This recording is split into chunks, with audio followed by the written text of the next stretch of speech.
Good morning, everyone, and welcome to the Avero Advisors live stream, where today I am very honored to introduce you to a new member of the Avero Advisors team. He is a senior director, Mr. Aaron Tashada, and I might have butchered his name a little bit. I apologize, Aaron, if I did. Mm. But he just joined us, I would say about a month or 2 months ago. But Yep. Aaron, he actually comes to us with extensive experience in leadership and process management. And he's helped a lot of companies in this realm. And so I'm super excited to introduce you guys to him today. And today we're going to dive into leadership and how that relates to the work we do at Avero. So without further ado, let me introduce Avero Advisors for those of you who are new to our live stream. We do go live every Wednesday at 10 or 11, depending on our schedules and what we have going on for the day. But we are an independent third party consulting firm, specifically for the public sector. So we only deal in the local government space. And what we do is we specialize in IT strategic planning, business process re-engineering, and all things ERP consulting. So if you're joining us for the first time, welcome to our show. And if you are joining today, please comment where you're joining from and who you are. We love to hear from you guys and we love to hear your questions. So, Aaron, before we kick off our live today, can you talk a little bit about your past experience and what brings you to the Avero team and what maybe is the most exciting thing about the job that you're currently doing for Avero? Sure. So some of my past experience, I started in the military. I left high school and I joined the military. I joined the Marine Corps, and that was really where I got a lot of very solid leadership and a lot of experience doing lots of different types of jobs. After I left, I started my own business and I was doing some consulting for the Defense Department. And there I started to realize that I had this knack for always looking for more efficiency. And Mhm. I hadn't actually realized it, but I started to say these things to folks where I would say, there's always a better way to do that. And so I kind of latched on to that. And that's what started to lead me down this path of consulting. Um, I've been fortunate that I've been working with lots of different organizations, some at the federal level, some at the state and city, local government level. I've worked with nonprofits and, of course, with private entities as well. And those industries vary everything from, like I said, the federal government to federal security to private security to nonprofits that did environmental causes. So I've been fortunate that I've had a pretty varied experience with lots of different consulting projects. You have, and we're so excited to have you as a part of our team. You spoke a little bit about the military, and that's I would assume what first introduced you to leadership or this leadership aspect. But what did that look like from your perspective? So, what did it look like? Are you talking about the initial introduction that I Yes, experienced? yes. Yeah, the Marine Corps is pretty synonymous with leadership. It's one of the contributing factors of its success. And the reason behind that is because they start you off right from the beginning of your entry into that service with everybody is in charge at some point somewhere. There's always someone who's responsible. So Mhm. I like to describe that my leadership experience is pretty vast and varied. Obviously, I grew up like everyone else did, had teachers, parents that provided leadership, but the most impactful was definitely the Marine Corps. Because they focus at leadership at every single level and it's honed into you from the beginning. Um, and like I said, they always say somebody's in charge, someone's responsible Mhm. for the success or failure of any endeavor you're involved in. So, if I had to break down the key factor in Marine Corps leadership ethos, which I think is synonymous with any leadership practice throughout the world, it's accountability. You got to be accountable for your actions and the actions of those that you're leading. Yes, absolutely. I love that you talked a little bit about responsibility because someone always has to take ownership or responsibilities for you or your team's shortcomings, right? So I think that is a huge part of leadership. My next question is, how does leadership contribute? I cannot talk today, guys. I'm so sorry. Contribute to the success of our consulting projects, specifically in the local space. Yeah, for sure. Leadership's absolutely crucial, Megan. Um, Mhm. Effective leaders, they're going to set the tone for the project. They're going to inspire the team. They're going to ensure that there's clear communication and then provide direction and support throughout that process. So this does a lot of things for us. It's going to create a positive environment. That's where everybody's aligned with the project's goals, and it makes them get motivated to deliver their best work. For our Right. clients, strong leadership can mean the difference between a project that simply meets its objectives as opposed to one that exceeds those expectations. Yes, absolutely. I completely agree. And, it's not just about managing tasks, right? Or managing, the project as a whole. You have to really inspire people. That's a huge part of leadership and a huge part of what we do. Inspiring those end users that, this system or, these changes are really going to change the way you do business. And it's really going to free up time for you, the end user, to do other things, right? And so just leading with that mindset and inspiring those who may be resistant to change. So, what are some key traits you believe that effective leaders should possess? There's so many, Mhm. but if I had to narrow it down and say some key traits that any effective leader has include strong communication skills, Oh, yeah. the ability to convey information up and down their team or internally, externally. That's incredibly imperative for a good leader. Empathy is something else that Mhm. I think is incredibly important. The ability to look at someone else's perspective and understand where they're coming from can help you become a better leader. The same thing falls in line with decisiveness. Whenever I see someone who's struggling with a decision, their lack of decisiveness, I see that they need a little bit of help. And the best example I can use about decisiveness is Mr. Miyagi from Karate Kid, right? Yes. Remember, he told Daniel-san, you can walk on the left side of the road, you can walk on the right side of the road, you're okay. But if you walk down the middle, you get squished like grape. Yes. So we've got to make a decision one side or the other. We can't meander down the middle. So that's what I describe about decisiveness in a leader. Yes, I love Finally, that. yeah, Yeah. the last thing is the ability to inspire and motivate others. Without that, no one will follow you. Hmm. Right. I agree. And maybe being a good listener as well, listening to what the needs of your team or the people that you're leading need, right? What are they saying? Is it just complaints or do they actually have valid points? And can those Sure. points, you know, uh, improve a better process, right? So I think listening is a key point. And I also think a good point to make here is that you do not have to be in a management position or a VP position to be an effective leader. I coach my team in the business development sector here to lead from where they sit. There is always an opportunity to lead and to be a good leader and to possess some of these traits that we just mentioned. So now I want to shift gears. Let's talk a little bit about process improvement. Why is business process improvement so critical in the line of work that we do? Yeah, process improvement, it's really essential Hmm. because it helps the organizations operate more efficiently and effectively, which is the entire goal. Right. By continuously evaluating and refining those processes, we can eliminate all those inefficiencies, we can reduce cost, and most importantly, we can improve the overall quality. For our clients, this means that they can achieve their business goals faster and with better results. It's really about creating some sustainable practices that lead to some long term success. Right. And what are some common areas where organizations typically need these improvements? Yeah, some common areas that we see a lot of times could be supply chain management, customer service processes, could be internal operations such as HR and finance, which is probably the more common. Uh, Hmm.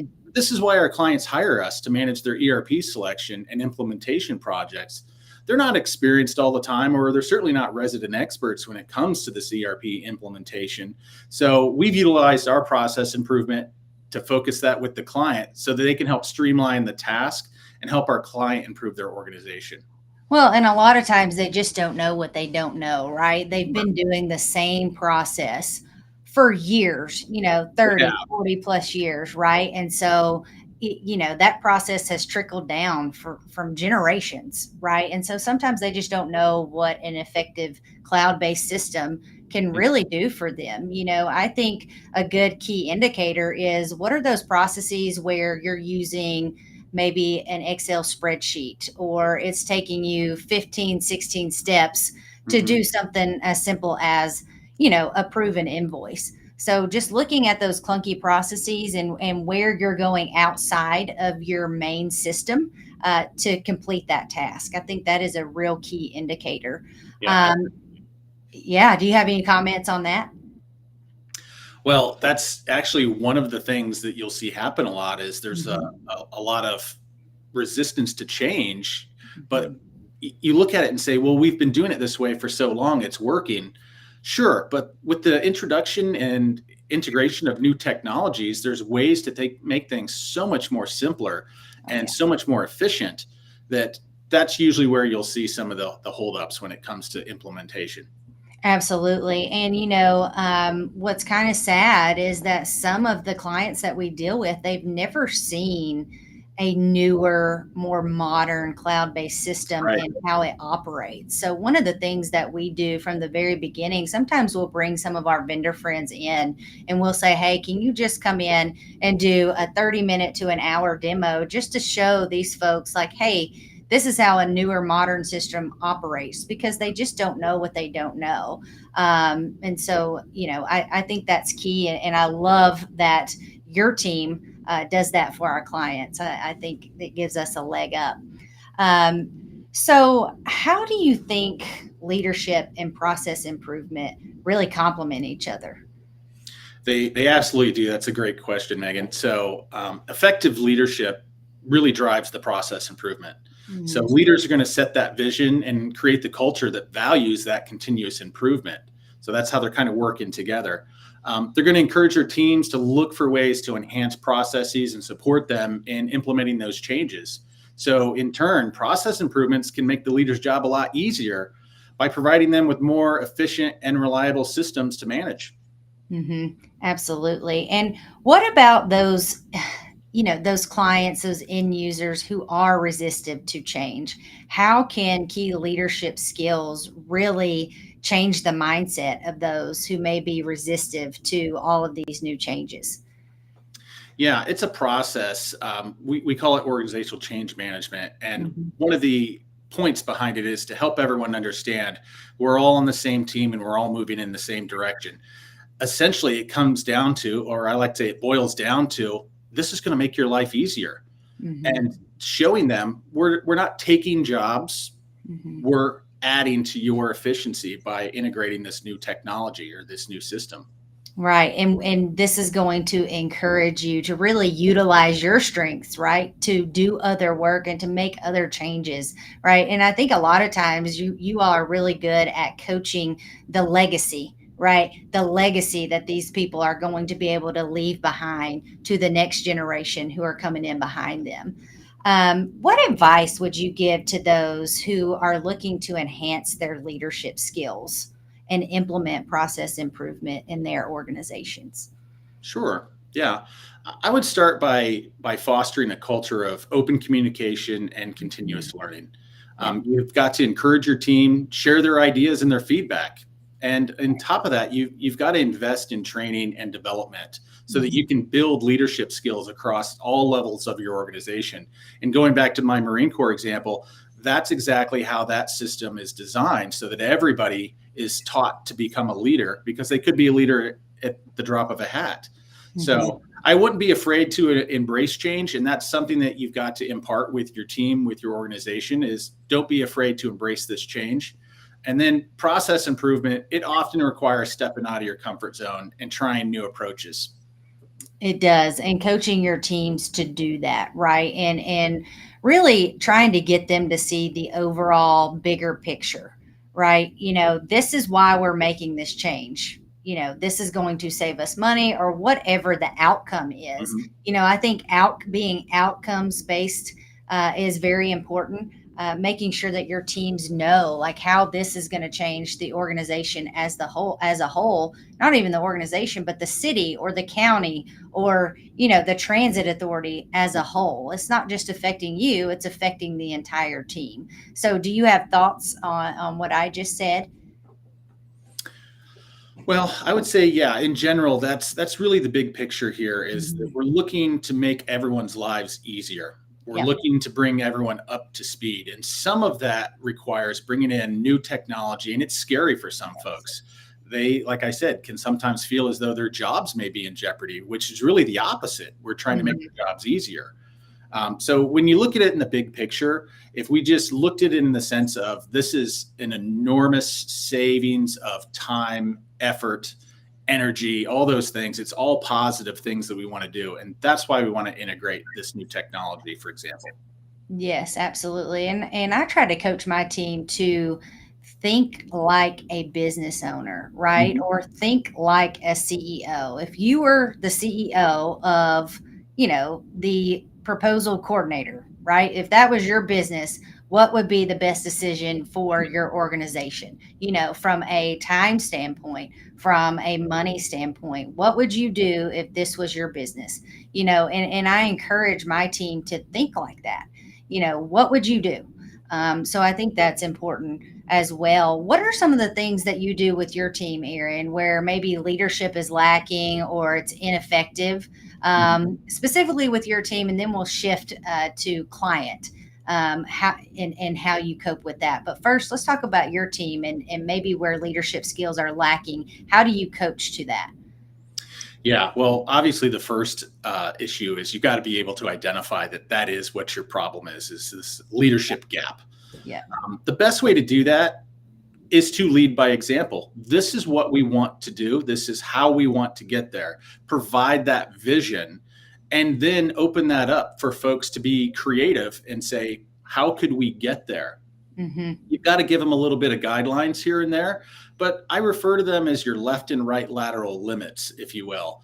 Mm-hmm. That's the direction that we're going. Just don't go this way and don't go that way. And then always be there to answer those questions. And sometimes you've got to prompt some information for folks and say, this is how it's done traditionally or historically. There's all kinds of different methods there. But most importantly, I think that empowering people to make those decisions is really what drives that leadership change. Yes, absolutely. But something you said, having a vision. I think a lot of times, our clients they lack in that. Like, what is the overall vision for my organization? Where do I want to be in the next 5 years? Where do I want to be in the next 10 years? And then not only having a vision, but trickling that down right to the lowest level. I think sometimes our clients they just don't think like that, or maybe they're just too involved in the day to day that they're not thinking ahead. They're not visioning what their organization can be in the next 5 to 10 years. So the second part of that question is how do you recognize that leadership is lacking with our current clients, and then how do you empower them, I guess, to be better leaders? Yeah. Sometimes it's them actually coming to you saying, we've got some leadership challenges. Hmm. We can't make a decision. And this is that indecisiveness factor that we were talking about earlier. If you see that, and usually it happens in group settings, no one is designated as a leader. And one of the best examples that I think about when you're in a group setting is we can't just assume that somebody's going to do something. We have to identify that person and say, you are going to go do this. It's the same concept of when providing CPR to somebody. Hmm. Teach you, you've got to point to a person and say, you go call You. Yep. 911. Otherwise, everyone just sits there in kind of a static motion and doesn't know what. Hmm. So you want to avoid that. And like I said, the client will sometimes identify it, or you can just see it where decisions aren't being made. And so that's when you need to step in and provide a little guidance, maybe a little nudge here and there. Maybe you guys could do it on this schedule, set some timelines, some deliverables, so that everyone knows this is where we're going, this is what we need to deliver, and this is when we need to deliver it. Yes, and sometimes just getting all departments and all department heads, in a room together with where they're all sharing their ideas and how they feel about a certain process or how they feel about how certain things are being ran.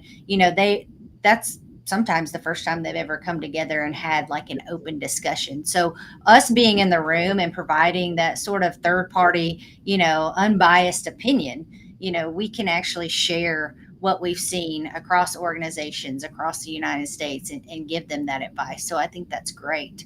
Well, I don't have any more questions for you today. I think we hit the nail on the head with leadership and also process improvement and how they cross over and complement each other. But before we wrap up today, Arron, do you have any other thoughts that you would like to leave our listeners with? Sure. One thing I'd like to leave everyone with is that both leadership and process improvement are both critical components of a successful consulting engagement. So strong leadership is going to ensure the projects are guided effectively, while process improvement drives efficiency and effectiveness. So together, they enable us to deliver exceptional value to our clients and help them achieve their strategic objectives. Yes, and small plug for anybody that is looking to hire a consultant. One thing I think Avero does a really good job of is that we don't put our clients in a checklist, right? We're not just going to check the box and say, okay, we're done with you, right? We really do take the time to get to know you and to get to know you as a human being and to also get to know you as a government employee. And we know the things that you're dealing with, but you do not want a vendor or a consultant that is just going to put you in a box and provide you with a checklist and just say, oh, we're done with you. So small plug. But if you guys have any other thoughts or questions, or if there's a topic that you would like the Avero Advisors team to go live with in the coming weeks, please reach out to us. We are active, very active on all social platforms. AV and I are very easy to reach. And Arron, I really appreciate you taking the time today. I know you have a busy schedule, but thank you so much for taking the time to come live with me today and to meet all of our viewers. We appreciate you. Yeah, thank you. I appreciate being here. All right. Thanks, guys. Have a great Wednesday.